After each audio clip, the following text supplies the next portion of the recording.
Got it. If you're out here, got it. If there's service. Is the insurance policies I don't think like that. I guess it's 7 o'clock and we'll start the meeting. For those who don't know me, my name is Jerry Bybee. I'm the president of the Historic Society. Some of the regular members may not recognize me from last month. It's a long-running joke and I don't want to go into it right now. If we would, just, Melissa, would you lead us in the Pledge of Allegiance, please? Right there. I pledge allegiance to the flag of the United States of America and to the republic for which it stands, one nation, under God, indivisible, with liberty and justice for all.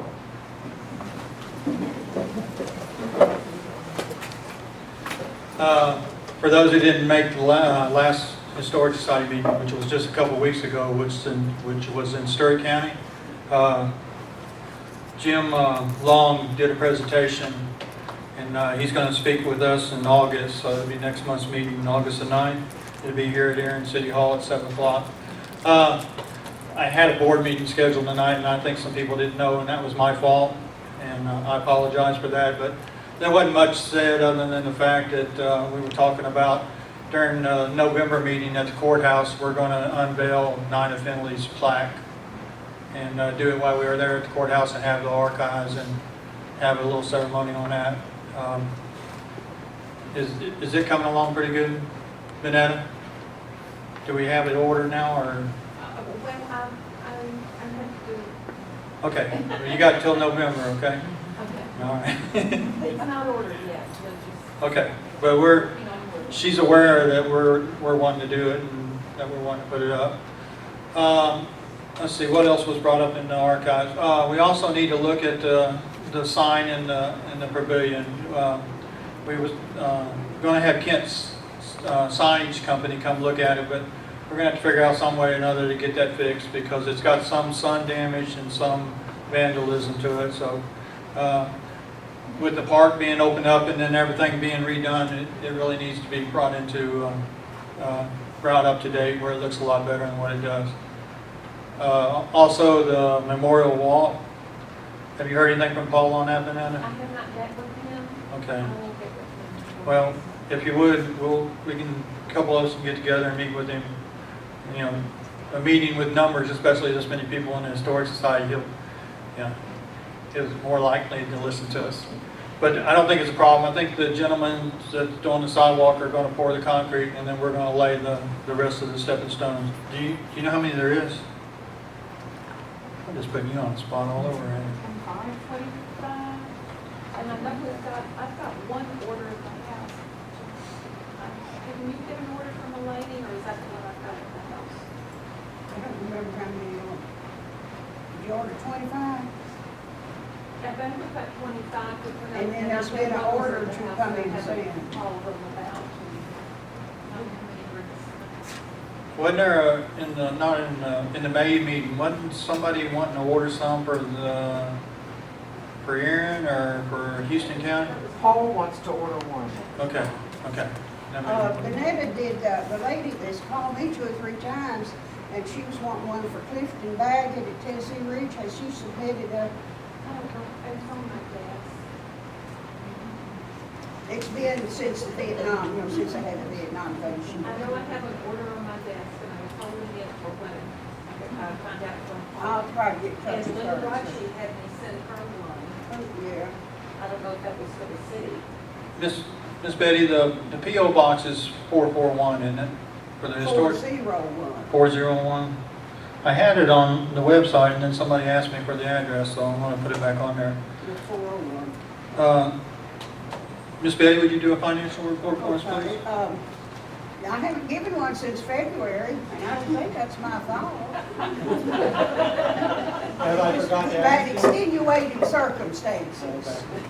But in February, we had on the 9th of February, our balance was $3,427.53. Our income since then has been $256.39. Our expenses, $638.65. So our balance on July the 12th was $3,045.27 in our checking account. In the Memorial Brick account, the balance in that is $1,831.47, and our certificate of deposit is $10,759.64. The income was dues, $195, books, $60, and $139 in interest. And we paid $439 to renew our insurance policy, $99.65 for supplies, and $100 to the Lions Club for a ad in the football book. Okay, so we're in the program then, right? Yes. Okay, thank you, Miss Betty. You do an excellent job. I wouldn't know what to do without you. Yeah. The money in the brick account, I guess I should ask this in the board member. Is that ours to use in our, just for the bricks? Is that excess? Hey, well, we can pay for all the bricks. Oh, okay. All the bricks are paid for, but it's not been paid to have them Okay, so that'll go towards that, okay. Because I was curious of that. We were talking about a couple projects, and they'll come back up in the next couple months, so we're just looking at a couple things. One of them was the park out Tennessee Ridge, and a couple other things that maybe that we can get some ideas. The reason I'm saying this is because for the last, I guess since I've been president, we haven't done no projects where we got recognition for it or we put a plaque up for it. And I guess I want the legacy to live on, that what a great historic society we are. And, you know, because with the books, you know, they're in the books of who did it and everything like that, and so on and so on. So that was my thinking. But that's okay. Do we have any old business that I hadn't already drilled you on, Banana? Oh, yeah, that's good. I do have extra copies of May and June meeting minutes. If anyone Okay. wants them. I did remember to get those. Let me stress something. If you're not getting your minutes, either through email or snail mail, let me know or let Banetta know, because we may have some bad email accounts or something like that, but just inform us on it, and that way we can update it and make sure that you get it, and that way you don't feel left out or nothing like that. So, like I say, if you got any problems with your email coming in or anything like that, then all members should be getting the email on our minutes, either through email or through the U.S. postage. Any new business? Banana? I thought you said, is Melissa bringing you about? Yeah, I was going to bring her up here. I'm just picking on you today. Yeah, I hadn't seen you in so long. Welcome back. All right, Melissa, you got a few things you want to bring up for the archives?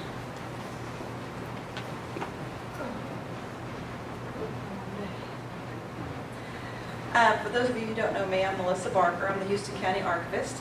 Usually I like to give just an update of what's going on in the archives. For those of you that don't know, the archives is in the basement of the courthouse. You know where the vending machines are? We're right across the hall there. We have had a tremendous amount of traffic in the archives this summer. Had a lot of visitors from out of the county and out of the state.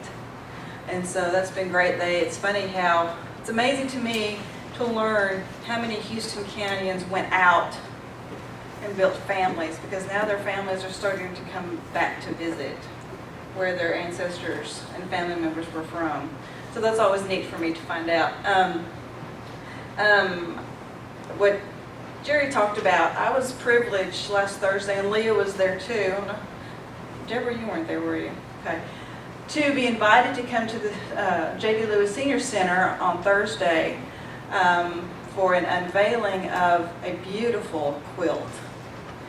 This quilt was given to Brother Bob Mitchell by a descendant of Mr. and Mrs. V.R. Harris. The story is kind of sketchy as to how this quilt was made.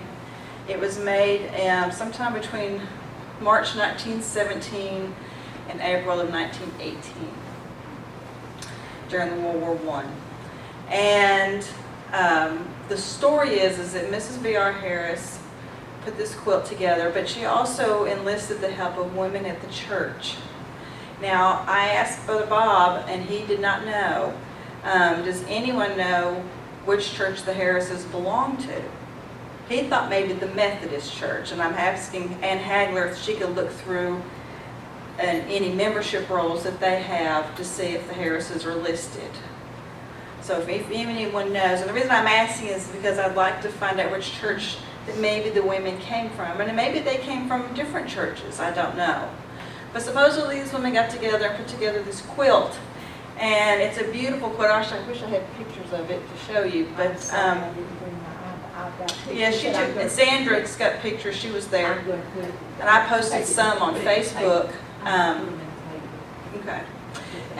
But the quilt is about the size of a full-size bed. It's not huge, and it's white with red crosses on it, and there are handwritten with ink names of what we believe were World War I soldiers. Now, many of these soldiers that are listed on the quilt are from Houston County, because they'll have the name, and then they'll have Erin, or they'll have Danville, they'll have McKinnon, things like that. Now, but there are also names on there for people from New Jersey, from Georgia. There's one on there that says 6 brothers from Erin, Tennessee. That's all it says. We don't know if all of these people, these soldiers, served in the same unit. Why is it just these names on this quilt? So there's a lot of research that we want to do. Teresa Mitchell is actually getting a list together of the names on the quilt. What they're going to do with it is that they're going to frame it kind of like this one, like they did this one, and they're going to hang it in Tennessee Ridge City Hall for everyone to see. And then the list of names are going to be posted next to it and give you directions on where to find the name on the quilt. And so they're actually looking for funding to help them to buy the materials, because you're going to have to purchase archival backing to put the quilt on. You're going to have to buy special glass that reflects the light so that it doesn't fade. And so they're right now looking for some funding, so that may be something the Historical Society might look into helping with. But it was very, very special for me to be able to see it. I got to had my white gloves on, and I touched it and was able to look at it. The quilting on it was amazing. It is actually in wonderful condition to be almost 100 years old. It had some staining on it. It actually, on one side, it had loops sewn in, like maybe they hung it somewhere. I don't know if it maybe hung in the church. And so I'm hoping to maybe do some research in some newspapers, or just try to find any mention of this event that maybe that it was mentioned in a newspaper or something. So when it gets hung eventually, we'll let you know, and you can go see it, because it's really beautiful. Everybody should see it. And the other thing I wanted to say is, if you're interested, 2 weeks from tonight, I'm going to be presenting a program to the Stewart County Historical Society on researching your female ancestors. And so I think their program starts at 6. And so come out to Dover at the W.D. Sykes Museum, and I'll be doing a presentation for them. And then, like I said, next month Jim Long will be here. His presentation is going to be really interesting. He works with the Stewart County Archives, and they've been doing some interesting work there. Their records go back to 1803. And they've dug up some new information about Mr. Jack Henson that they have found since the book has been released. So I think that's going to be very interesting. And I want Deborah to come up here. Bring your little thing there. We need some people who know this better than we do. Now Janice knew about it. When I was little, I went to my grandmother's house, and this was in the 60s, and we made little dolls out of hollyhocks or Rose of Sharon. Are they the same? They're different. But we put little heads. I don't know how the heads run on, but that one stayed. Does anyone remember doing this as a little girl? Janice remembers. I didn't. I remember, I didn't do it, I did the sticks and But mushrooms. we lined them up, we had a rock wall down the house, and we just lined them up, and everything, that was also in the mail, so I just thought that would tie into. I thought it went really great with tonight's program. What did, my granny had these and loved them, my mother thought they spread too much, and so she tried to let them go. I live in my granny's house, not my mother's, so that's why I got that. Melissa, Yes. like mentioned, that's a thing. The bottom list, it said who's on it, 18, 17. Yeah, it's that, Yeah, but the other side, they call it World War I, of course, and it was a German-American war. Thank you, Melissa, and thank you, Deb, for showing them. That's something that we can think about if we want to be a part of going to quilt for Tennessee Ridge and fund it, or if we want to, yes, ma'am? I think it's a no-brainer. Okay, I think we need to be a part of that, if not fund the whole thing. okay. You think we can get a quote on what it's going to cost? We're going to be working on getting a quote. I can talk to Teresa and ask her when she gets the quote to let me know, and I can pass it on. Okay. Me too. I think that's something. Yeah, I do too. Like I said, we haven't done a project, we That's what we're here for. That's right. I'll email Teresa and let her know to send the numbers my way. And she gets them. She said she had to get with me to talk to me about what materials to get. So. can we make a motion? Sure. Would you I like? make a motion that the Historical Society pay for the materials and for the restoration. Anybody want to second it? I'll second it. All right. Everybody in favor say aye. Aye. Anybody opposed? All right, I guess we'll pass, but, I'll call her tomorrow and let Okay. her know that we have the funding. And I also think we ought to put a display. And I'll ask her if we can somehow put something somewhere that says that the Historical Society donated the, something, so that we're, because we need to be recognized for our donation. well, yeah, because we're a good I'll group. talk to her. Yeah. We'll probably need one of those. What makes me think of this is every time I see Andy Griffin and Otis Campbell was honored by the Women's Historic Society of Mayberry. Yes. I Yes. think we need to do something. Because they even have champagne there at the end and give it to Otis. But yeah, so I think of that. Okay, it's going to be a good program tonight. It always is when the Batemans get a hold of it. So I'd love. Motion seconded, I would. Yes. Yes. Yeah. I think Leah did Leah. that. Miss Betty. Yeah. Okay. You seconded the motion? Yeah. Well, I'd like to introduce Mr. and Mrs. Bateman, and they're going to give them a big hand.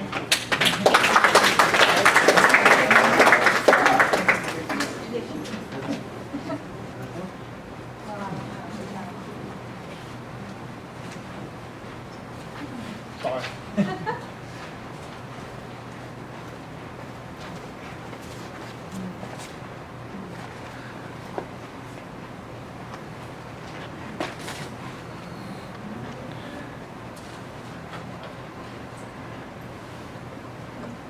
Okay, I want to thank everyone for coming tonight.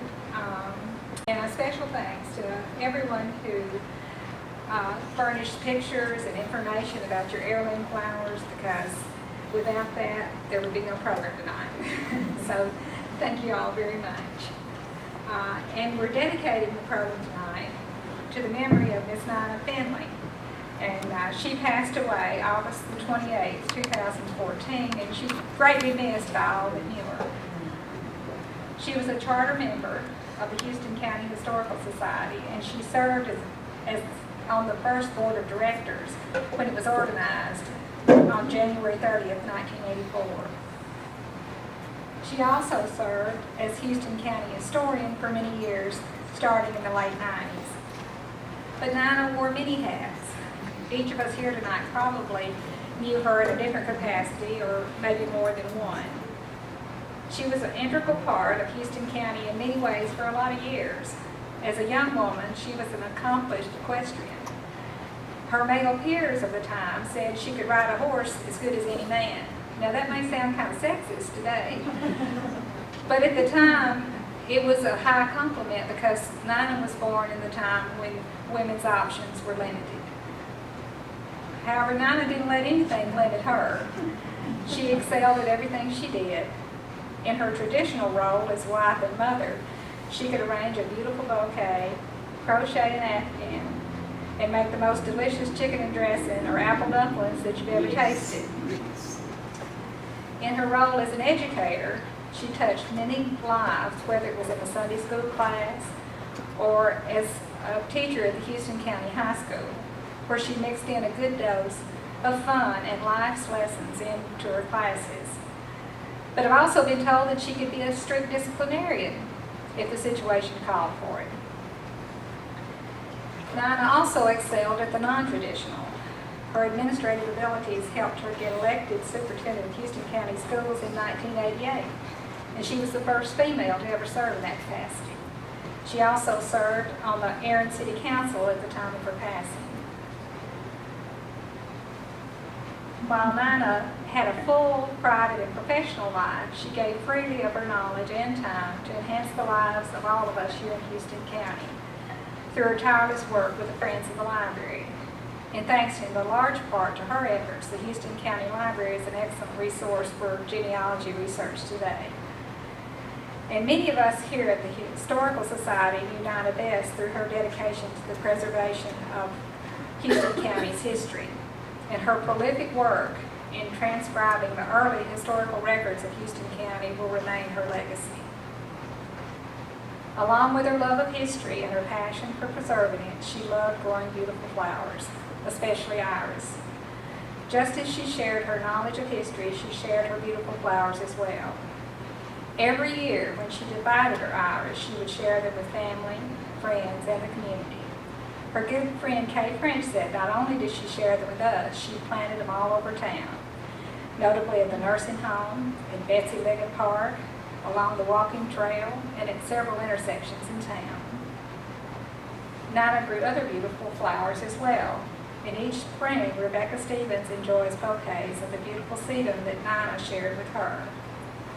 But by far, Nina's favorite was the iris given to her by her daughter, which came from the Hermitage in Nashville.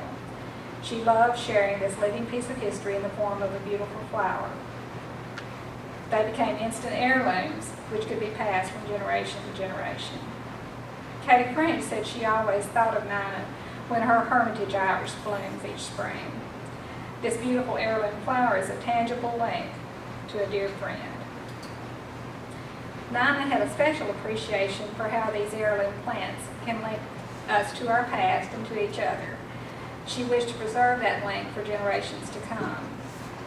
And as many of you know, we started working on this program about 1.5 years ago, and I was having trouble getting people to send me pictures of their heirloom flowers. And I was getting a little anxious, so I called on Miss Betty McKinnon. And as most of you know, Bob and Betty live on Main Street in a house that his parents, Buren and Eve McKinnon, bought in the early 20s. So I thought if anybody has an heirloom flower, it would be Miss Betty. And she said, when I asked her about it, she said yes, she did, that she has a pink peony given to her by Miss Frances Lewis Henson, who was a past president of the Houston County Historical Society. And it was from the family home place in Magnolia. And I said, perfect. Do you have any more? And she said, well, we have these naked ladies that show up every spring. But we never know where they're coming or where they'll be. Well, when my husband found out about the naked ladies, he got all excited and he said, well, did Bob get a picture? Well, Bob didn't get a picture, but Donald did. So I'm going to show you a picture of my naked lady so you'll know what Miss Betty and I was talking about. These beautiful little flowers are called naked ladies. And sometimes you'll see them in red, but most of the time they're most commonly in pink. And sometimes they're called pop-up lilies, and you also may hear them be called surprise lilies. And speaking of surprises, last year, Mr. Bob had this beautiful iris show up in his landscape for the first time in his memory, along with these beautiful widow's tears or spiderwort, which bloomed profusely. He wasn't sure where either one of these beautiful flowers came from, but it's a safe bet that his mother, Miss Eve McKinnon, may have planted them along with these beautiful purple heirloom iris and these beautiful white ones. Miss Eve was a member of the Gardening Club, which was an organization that promoted growing flowers and arranging them into beautiful bouquets. They met regularly and they shared their love of gardening and flowers. They even had competitions where their floral arrangements were judged. And they also sponsored several community beautification projects over the years. Many of the members were avid gardeners and they shared their bounty with others. Some of you may recall Miss Ruth Mitchum. She's seen here on the far right. And she arranged a lot of flowers at the Baptist church. And some may recall Miss Pearl Jarman, who arranged flowers a lot of times for the Methodist church. And many people have fond memories of the hillside display of buttercups by Miss Flora Batson, another member. She's on the far right on the front row. And she spelled out Batson in buttercups, which bloomed each spring. And I want to thank Patricia Uffleman Sharon for the Garden Club pictures. The Garden Club disbanded in October of 1991, but they left a treasure trove of information which was donated to the Houston County Archives. And Melissa Barker, the archivist, was kind enough to help me find information on its origin in this list of the past presidents. It was first organized as the Aaron Garden Wheel in 1956 by Evelyn Culver. I'm assuming she was probably associated with the shoe factory. And it was originally sponsored by the Aaron Rotary Club. It became the Aaron Garden Club in 1978 and evolved into the Sunshine Garden Club in '82. And when the Garden Club first started, there was limited access to a flower shop. The Houston County Archives has a 1955 phone book, which is the year before the Garden Club started. And it was the first year that you could dial your phone number yourself without assistance from an operator. It listed 2 florists, and one of those was Wiseman Funeral Home. And their ad said, flowers for all occasions. And it also listed Mr. Beverly Price, who listed his residence on Walnut Street. And Miss Betty McKinnon said that Mr. Price started selling flowers out of his basement when he came home from the Navy. And Kay French said that she remembered getting a corsage there as a young lady. And this arrangement continued until about 1965 when Wiseman Funeral Home changed owners and Price Florist moved to its present location on Public Square, where the Powell family owns it today. Most folks didn't belong to organizations which promoted gardening or sell flowers commercially. But many family histories include stories of cherished flowers or plants which have been handed down from generation to generation. And these 4 sisters demonstrate how one family's heritage is linked by these cherished plants. Does anybody recognize these young ladies?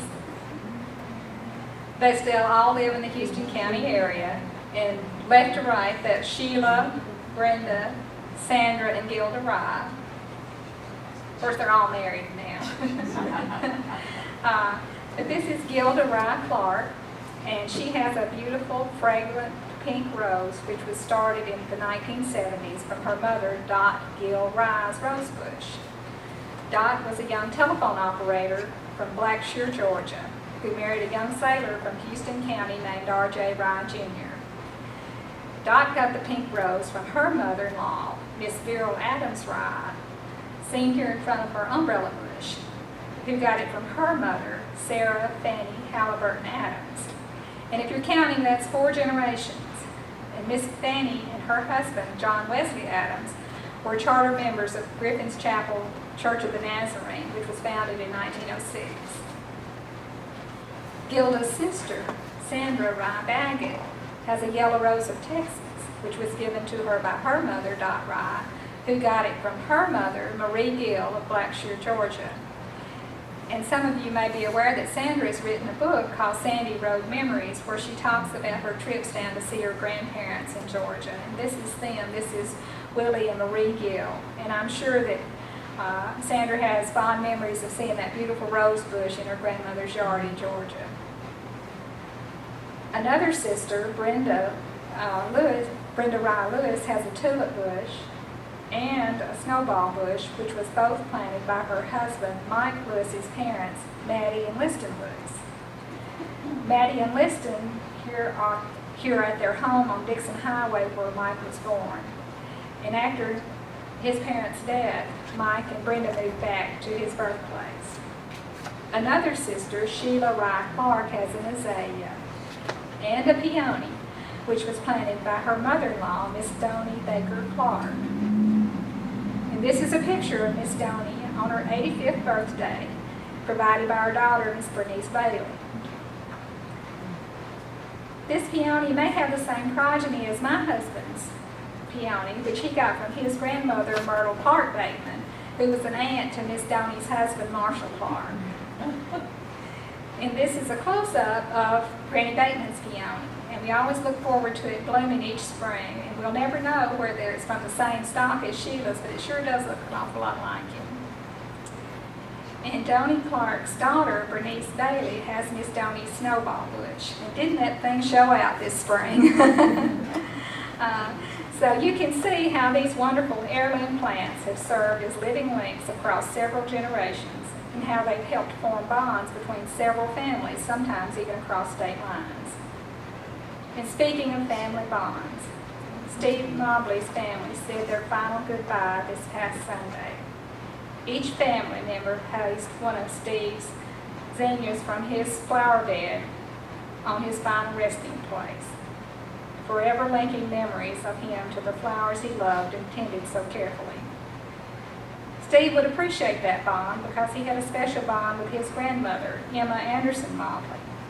He always said he was reminded of her each spring when these beautiful heirloom peonies bloomed. She grew both the pink and the white ones.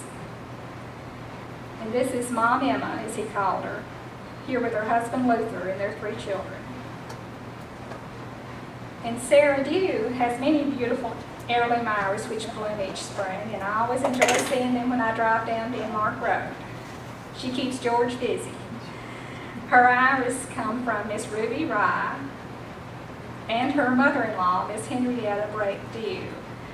And I know Sarah's grateful for them sharing with her, just like I'm so grateful for Helen McClurkin sharing her irises with me. Mr. Clarence Marable also has many beautiful heirloom iris at his home on Spring Street. He takes such good care of his iris, and as anybody knows, iris are a lot of work. His heirloom iris are some of the first to bloom, so I know when I see his blooming that mine won't be far behind. Wanda Fazell has her mother, Annie Dorothy McGowan's pinks, which she brought from her home and place in Stewart. She's placed them all around the landscape. She's kept Jerry busy, and they have a beautiful display. And this is Wanda's mother, Annie Dorothy Bell McGowan of Stewart, in her garden, and I'd love to see that picture in color. Jerry Bybee and his wife have planted several heirloom plants at his home where they've lived for over 25 years. They have a beautiful lilac, a weigelia, and a flowering almond, just to name a few. And oftentimes we don't know where flowers come from, but in one instance we do. Donald's maternal grandmother, Beatrice Meta, ordered a pink lily from a garden catalog. And his grandmother shared this lily with many family members and friends. And we think that she probably bought it in the late 40s because this is Donald on his mother's lap in the spring of 1952. And you can see the lilies there beside her in the background, and his grandmother has already started to divide them. And Donald's cousin and Miss Meadows' granddaughter, Kalita Gunter, lives in the home place now, and there's a 30-foot row of those lilies there. And Kalita and her husband Raymond do a beautiful job of preserving those pretty lilies. Miss Ollie Reynolds has several heirloom flowers at her beautiful farm near White Oak, and most notably this bristly locust, a Japanese quince, and this beautiful ivy-covered tree. Miss Ollie said she performed a plant rescue on the ivy. She retrieved a sprig from an old abandoned home site and planted it near her tree where it has obviously thrived. Carolyn Sykes of Tennessee Ridge has her mother's beautiful red rose. Her mother is Miss Lucille Griffith Broadbent of Woodlawn, Tennessee. Diane Spurgeon has her mother, Marie Stockard's crepe myrtle. Marie Stockard got it from a Mr. and Mrs. Lockard in Stewart over 55 years ago. And Diane's husband, Howard, used the bucket on the tractor to dig up some of the roots over 12 years ago and moved it to its current location where it's now 15 feet tall. And they estimate it's probably over 100 years old. And Diane and Howard also transplanted Miss Nina Stockard's lilac about 13 years ago, and they think it's probably over 120 years old. Deborah Stanfield lives in the house on Yellow Creek where her grandparents, Eric Thomas Stanfield and Mary Ann Warden Stanfield, raised their family. As a result, each spring she enjoys the lovely iris and the baby's breath, which were planted by her grandparents, and the buttercups, which also put on a beautiful show. And as you can see from this picture, which was taken in 2001, showing their great-grandchildren, many generations of Stanfield still enjoy their handiwork. Carol Walker of Stewart has many beautiful heirloom flowers from her mother, Eugenia Harris Batts of Ashland City. Carol and her husband Gene have replanted these beautiful narcissus on their farm on White Oak Road, along with the baby's breath, the gray possum, and the bleeding heart. And Carol's mother, who died at the age of 93 in 2006, lived on the Harris home place in Ashland City, which is still in the family. Marilyn and Roy Baggett of Tennessee Ridge live in the rock house built by his father, Charlie Baggett, from stone he got from Crab Orchard, Tennessee. Roy and Marilyn cherish the Concord grapevine, which was planted by his parents. Roy is seen here with his parents, Charlie and Louise Baggett, and his 5 brothers, Elsie, Sid, Cliff, Dale, and Neil. Their mother, Louise Bridges Baggett, brought this beautiful peony from the home of her mother, Nellie Stringfield Baggett Weaver, who lived about half a mile down the road in another rock house. And this is a picture of Cobb and Nellie Weaver with their grandson, L.C. Baggett, in front of their home. And one of the Baggett brothers, Cliff Baggett, now lives in their grandmother's home place. And Cliff's front yard is the home to the last surviving pear tree that was one of the many orchards on the ridge in the early 1900s. Randall French, who also lives at the ridge, has a special tree near the entrance of his property.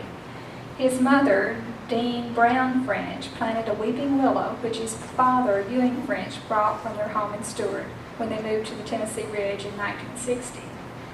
Randall's wife, Kay, said the tree has endured much adversity, from being knocked over by the weather to being hit by a vehicle 3 different times. She said, "We placed it back upright 4 times, but we can't bear to cut it down because his mom and dad brought it here and the grandkids love it." Polly Fazelle Miller was 2 years old when her family moved into the house where she now lives near the intersection of Highway 13 and 49. She has transplanted forsythia, lilac, baby's breath, and these beautiful silver bells, which were first planted by her grandmother, Mommy Tidwell Fazelle, who moved to Houston County from Dixon County in 1912. Polly is especially proud of the ancient mulberry tree, which overlooks the entrance to her home. She finds solace in its strength. It serves as a constant reminder of the resilience of her family through good times and bad. Like her family, it has deep roots anchored in the soil of Houston County, starting with her grandmother, Mommy, who is a 36-year-old widow, raised 5 children, and paid off the farm. Bonetta James's family also has deep roots in Houston County. Her Dixon ancestors first settled on Yellow Creek over 200 years ago. As a young child, Bonetta lived in Nashville, but she said, "If we weren't in school, we were on Yellow Creek, at the home of her maternal grandparents, Benjamin Hugh and Susie Dixon. They spent many hours helping in the garden, which was located where the McCampbell Picnic Pavilion is now." After Bonetta married Russ James, she lived all over, but she always took a piece of Houston County with her because she always planted some of Miss Susie's buttercups. She called them the wandering buttercups because she said she had planted them from Nashville to Texas. She said, and Georgia. Bonetta also has an heirloom lilac bush, which holds a special place in her heart. It grew in her grandmother Susie's backyard near a cistern. When her sister, Suzanne McCampbell, decided to renovate the old home place, the lilac bush had to be moved. Bonetta and Suzanne dug it up and split it in half with an axe, and each sister took half and planted it in their respective yards. At first it didn't take too kindly to being moved, because it didn't bloom for either sister.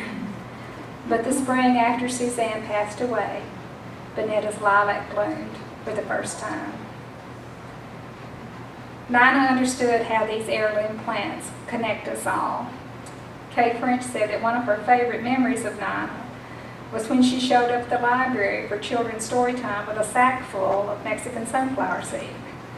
That was typical Nina, always the educator, encouraging young mothers to connect with their children by planting seeds and making memories.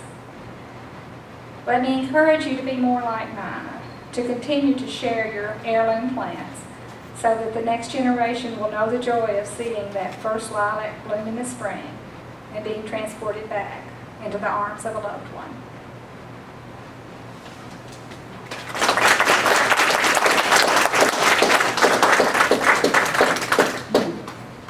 Anybody have any questions? I do. I don't know if anybody's noticed, I'm sure somebody has, but I just recently noticed there was a pole between Flagrons and Hank's Diner that has some sort of a vine, and I noticed the vine before, but I just noticed for some reason it's blooming. Those big orange. Well, they're pinkish color. What is that? Do we know what that is? It's, I think it's one of those things, like those It's a wild light. trumpet vines. Yeah, I think Yeah, it's a trumpet vine. Because it's a big light pole, and it's Yeah. funny, you can't see the light pole from the vine. And I just noticed this year that it's blooming, and I thought, what is that? Yeah, I think Sandy's right. I think it's a trumpet vine. Jane, I don't know, I never had any flowers, but when my mother was young and I was just born, she had it go, what do they call it, like monkey grass or whatever it is, it just comes up every year. She got hers from her mother, and I don't know where it came from, but then she shared it with all of her sisters, and they in turn shared it. She took it to Pensacola, and after she passed away, I'm sure nobody paid any attention to it, but she would get out there, if she forgot to cut it off the year before, she would get out with a new budget with a pair of scissors. Yeah, it's amazing how many wonderful stories I heard when I was asking for this. And there's a lot of heirloom flowers out there that people haven't, shared with you, but usually somebody has a rose bush or buttercups or, just something that means something special to you. Like I tried to share and nobody would come with us at that time. That was good. It was supposed to, anyway, mine got too big and had to ask everybody, do you want this tree? You can have it, you can come get it. the problem is a lot of the older shrubs are so huge and everybody's downsized and everybody has a smaller Yeah, well, yard. So it's I started this off, I got a little stem about this big. I planted it grew, then the next year, 2 years later, I transferred it to the yard in front of the house. And there's something about that apartment, stuff just goes crazy. Well, thank y'all so much. Thank you. Is it possible for iris to change colors? Not bloom the same color this year as they did last year? I don't think so. Anything's possible. We had a white one come up in ours. We don't know where it came from. It just come up in the yellow ones. It was just a white iris that come up Well, in the middle. There may have been some sort of hybrid that got damaged and sometimes then went back to they the will original. change out, like you said, if they're hybrid and something comes up, it can change colors then. Terry, there were a lot of people didn't sign in, they need to come out and Yeah. sign. Everybody that hasn't signed in before you leave out, go by Miss Betty and sign up and sign in so we can have you on our minutes. Yeah. Great program. I thought that was a great program. Let's hear another round of applause.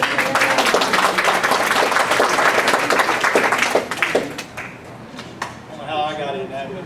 I got my name in it. Like I say, our next program is August the 9th here at City Hall at 7 o'clock, and Jim Long is going to do a Jack Henson history. So it'd be a really interesting program. And the one after that will be September the 13th, and it'll be Billy Frank Morrison, and that's on the birdcage again. He's going to redo the birdcage because we didn't get it recorded. The sound didn't come in, so if he was here before, you know that's an interesting program. He always presents something really interesting. Anything else before we close? It sure is nice to see everybody here, and I hope to see you next month. So everybody have a good night. Thank you.